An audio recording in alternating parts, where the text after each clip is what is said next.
Hi, I'm Ray Singletary with Conscious School Leadership, where we're here to support you with the tools necessary to be the best school leader possible. Today, I'm going to address the question of how to answer difficult questions. Now, there's three types of questions that you might be asked, either during a presentation, a meeting, or a one-on-one conversation. But I'm only going to focus on one of those today, and that's when people ask you questions that challenge your idea. Think about it. You're up there, you're giving a presentation, you're doing a great job, and you're giving your all. And at the end, you get a question that challenges your idea. So what do? So I've experienced this and I've seen this myself. Sometimes you can get flustered, you can get defensive, and that just takes the presentation and moves it into a negative tone and takes away the message, and people leave not getting what you wanted them to get. And I don't want that to happen to you, and I don't want it to happen to me.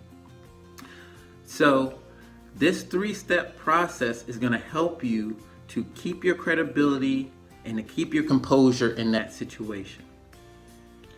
So I adapted this three-step process from the book In the Line of Fire by Jerry Wiseman.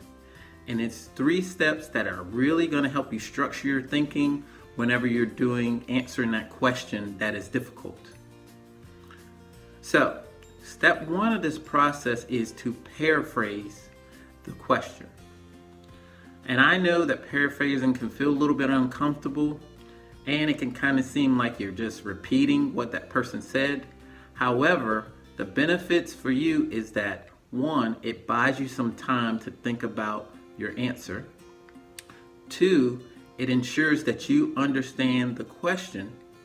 And by understanding the question and showing that you understand it, you are addressing the questioner's need to know that they were heard. So, the second part of this is to acknowledge the other side. Look, that can be difficult as well, but realize that there's some truth to the other side, and you probably thought of their question anyway. So by saying that they're right, now you're de-escalating the situation and moving it back to a positive tone. And so the third part is to transition to something that's positive, the opportunity or the idea that you presented. Look, you don't want to stay in the weeds very long. And as a strong school leader, you're going to move them back to where we're moving as a district, where we're moving as a school, because this is the way that we need to go for students and kids and families.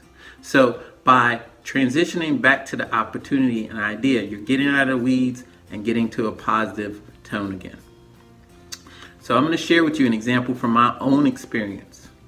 So as a school leader, our district was moving towards project-based learning.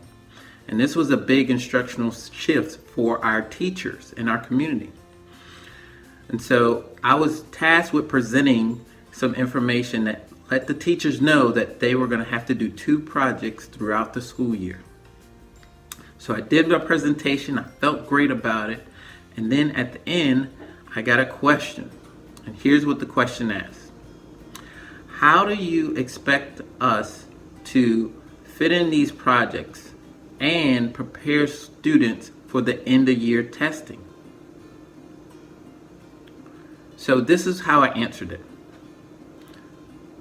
I said, so you're concerned that you don't have enough time to fit in the project and prepare students for the end of grade testing. And I know those tests are very important to us, and it's very important to your school and to you. We want our kids to perform well. However, we know that project-based learning is where we need to go for our students. And you have the autonomy to pick whatever topic you want and figure out how long you want it to be. So that's how I answered the question. And the key to my answer was acknowledging the other side. I felt like it de-escalated the situation, and they felt a little bit better about how we could move forward as them as a teacher, but us as a district and their students. So that's my example, but let me hear from you. I would love to hear some tactics or strategies that you use when you're trying to answer difficult questions. So please share that in the comments below, because here at Conscious School Leadership, we're here to support you to be the best school leader possible, because your students and your community deserve it. So I appreciate your time, and I can't wait to see you next time.